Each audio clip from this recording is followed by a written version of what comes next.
English कैसे सीखें YouTube channel पर आपका स्वागत है। इस वीडियो में हम इस स्टोरी को ट्रांसलेट करेंगे और इसकी वर्ड मीनिंग भी आपको बताएंगे, जिससे आपको अंग्रेज़ी बोलना, लिखना, पढ़ना और समझना आसान हो जाएगा।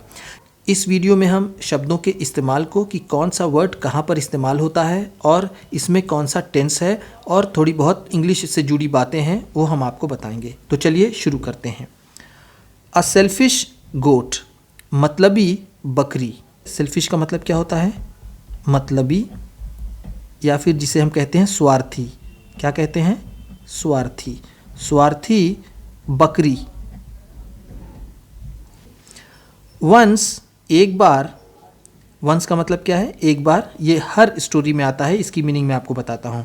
अ lion was after an ox, एक शेर बैल के पीछे था। एक शेर एक बैल के पीछे था। वॉज का मतलब था, आफ्टर का मतलब यहाँ पर है पीछे।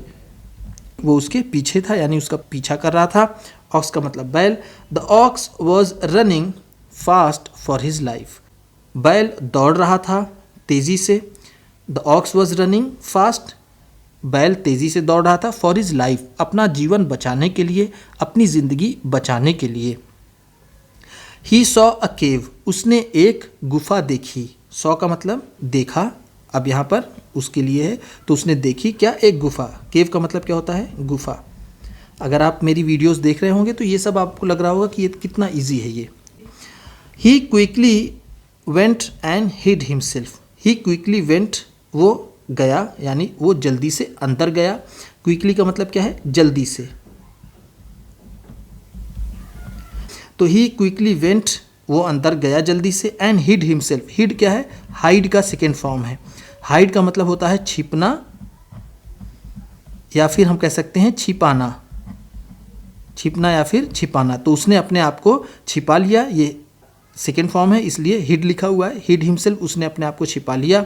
अ गोट यूज्ड टू लिव देयर, एक बकरी वहाँ पर रहा करती थी। देखिए फिर यहाँ पर क्या आ गया? Used to. ठीक है, यूज टू लीव, रहा करती थी। जैसा मैंने आपको पिछली ही वीडियो में बताया था कि यूज टू का मतलब किसी भी आदत को या फिर लंबे समय से चले हुए काम को बताते हैं। तो अ गोट यूज टू लीव देयर, एक बकरी वहाँ पर रहा करती थी। शी आस्क्ड हिम, उसने उससे पूछा या कहा। देखिए मैंने आपको बताया था पिछली वीडियो में ही कि आज का मतलब कहना भी हो जाता है जब आप किसी से कुछ करने के लिए कहते हैं। तो ये आज का मतलब यहाँ पर होगा कहना। तो उसने कहा, उससे क्या कहा? टू लीव द केव, कि वो इस गुफा को छोड़ दे। लीव का मतलब होता है छोड़ना। क्या होता है? छोड़ना या फिर चले जाना। तो इसको हम कह सकते हैं गो। लीव को हम क्या कह सकते हैं? गो। यहाँ पर यह भी कह दिया जाए कि she asked him to go, from the cave लगेगा, फिर गो के साथ फ्रॉम लग जाएगा। तो यहाँ पर लीव द केव, कि वो गुफा को छोड़ दे। As it was her house, क्योंकि ये उसका घर था। देखिए फिर यहाँ पर एज का मतलब क्या है? बिकॉज। क्या है? बिकॉज, इसका मतलब क्योंकि होता है।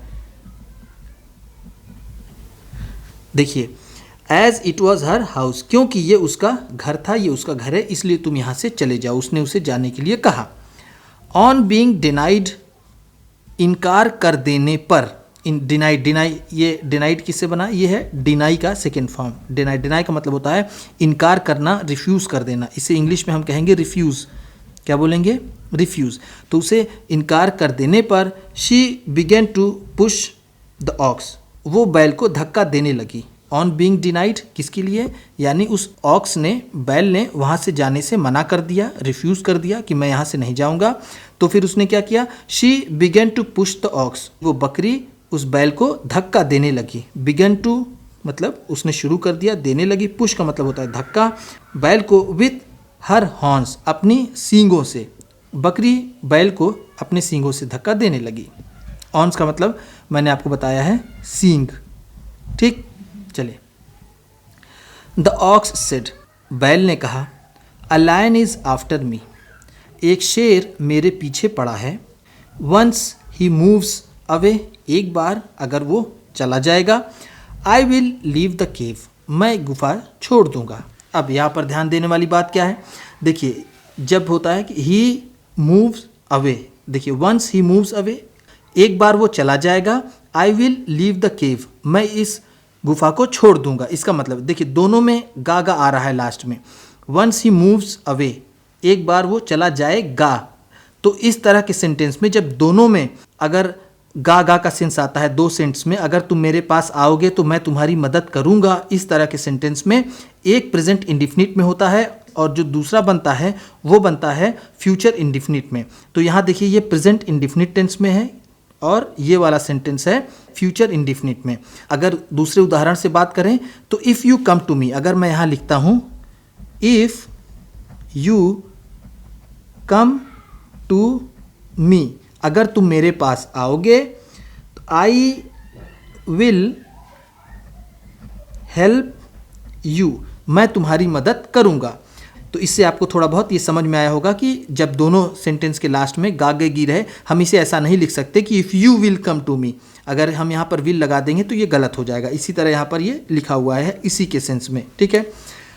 बट लेकिन the goat did not listen, लेकिन उस बकरी ने नहीं सुना।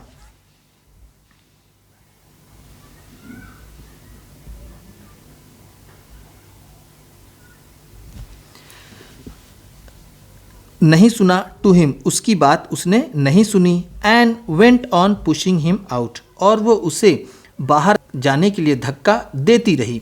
वेंट ऑन का मतलब क्या है, यह बना है गो ऑन से, इसका मतलब होता है कंटिन्यू, लगातार चलना या फिर चालू रहना। तो वो उसे लगातार धक्का देती रही बाहर जाने के लिए। I don't want to hear anything, मैं कुछ भी सुनना नहीं चाहती हूँ।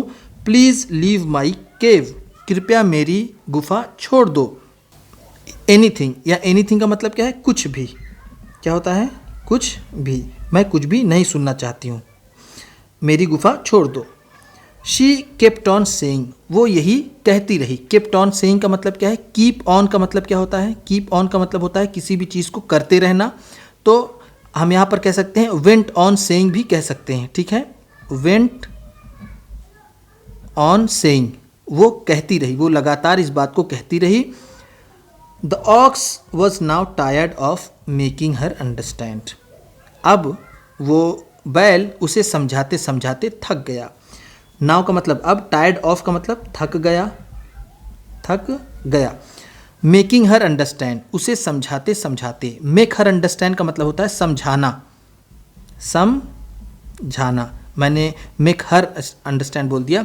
मेक, जैसे किसी को भी आप समझा रहे हैं तो यहाँ पर उससे संबंधित शब्द लगा देंगे। जैसे आई मेक यू अंडरस्टैंड, मैं तुम्हें समझाता हूँ, समझ में आया। I will make you understand, मैं तुम्हें समझाऊंगा। इस तरह से हम इस सेंटेंस को यूज कर सकते हैं, ठीक है। चलिए देखते हैं आगे। ही शाउटेड लाउडली, उसने जोर से चिल्लाकर कहा। क्या कहा उसने, I will not tolerate your stupidity any longer, अब मैं ज़रा सा भी तुम्हारी बेवकूफ़ी बर्दाश्त नहीं करूँगा। आई विल नॉट टॉलरेट, मैं बर्दाश्त नहीं करूँगा। टॉलरेट का मतलब क्या होता है, बर्दाश्त करना, बर्दाश्त करना, या फिर जिसे हम कहते हैं सहन करना, सहन करना। मैं तुम्हारी मूर्खता अब बिल्कुल भी बर्दाश्त नहीं करूँगा। एनी लॉन्गर का मतलब क्या है, बिल्कुल भी नहीं, बिल्कुल भी नहीं, मैं तुम्हारी मूर्खता बिल्कुल भी बर्दाश्त नहीं करूँगा। जस्ट लेट दिस लायन गो, बस इस शेर को जाने दो। एंड और I will teach you a lesson, मैं तुम्हें सबक सिखाऊंगा। आई विल टीच यू, मैं तुम्हें सिखाऊंगा। अ लेसन, लेसन का मतलब सबक होता है या फिर जिसे हम कहते हैं पाठ। मैं तुम्हें पाठ पढ़ाता हूँ, बस इस शेर को जाने दो तो मैं तुम्हारी अच्छे से खबर लेता हूँ, तुम्हारा दिमाग ठिकाने लगाता हूँ। ऐसा उस बैल ने बकरी से कहा। इसकी मोरल देख लेते हैं क्या है।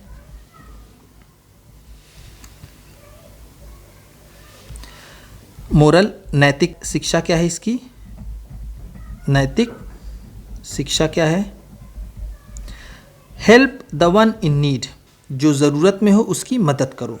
हेल्प द वन, वन यहाँ पर किसके लिए है, वन है किसी भी आदमी के लिए। यहाँ वन का मतलब एक नहीं है, ठीक है। आप एक नहीं कह सकते कि इसका मतलब एक है, एक की मदद करो। यहाँ पर होगा किसी, वन का मतलब यहाँ पर क्या है, किसी, ठीक है। तो जो भी ज़रूरत में हो किसी की भी ज़रूरत में मदद करो, ऐसा कह सकते हैं। नीड का मतलब होता है ज़रूरत, या फिर जिसे हम आवश्यकता कहते हैं, ज़रूरत में मदद करो। तो उम्मीद करता हूँ कि इसमें बताई गई वर्ड मीनिंग्स आपको अच्छी लगी होगी, और जो मैंने टेंस के बारे में बताया आपको, वो भी आपको पसंद आई होगी। वीडियो को लाइक कर दीजिएगा, और चैनल पर नए हैं और लगातार वीडियोस पाना चाहते हैं तो इस चैनल को सब्सक्राइब कर लीजिएगा, और अपने किसी ना किसी एक मित्र को, आप अपने दोस्त को आप इसे शेयर भी ज़रूर कर दीजिएगा, क्योंकि आपको इसी तरह की बहुत सारी वीडियोस आने वाली हैं। और मैं इस तरह की भी वीडियोस बनाऊंगा, जैसे लोग मुझसे बार बार पूछते हैं कि सर लिख करके उसका प्रोनाउंसिएशन बताइए। जैसे अगर यहाँ पर ये शाउट लिखा हुआ है तो मैं इसे आपको ऐसे लिख करके बताऊंगा कि इसका मतलब ये लिखा हुआ है शाउट, जिससे आप शाउटेड, ये लिखा हुआ है शाउटेड। तो इस तरह से मैं आपको लिख करके रीडिंग की पूरी वीडियो बनाऊंगा। इसलिए आप मेरा सपोर्ट करिए, मेरे चैनल को सब्सक्राइब कीजिए, शेयर कीजिए और मेरी वीडियोस को लाइक कीजिए। तो चलिए मिलते हैं फिर अगली वीडियो में।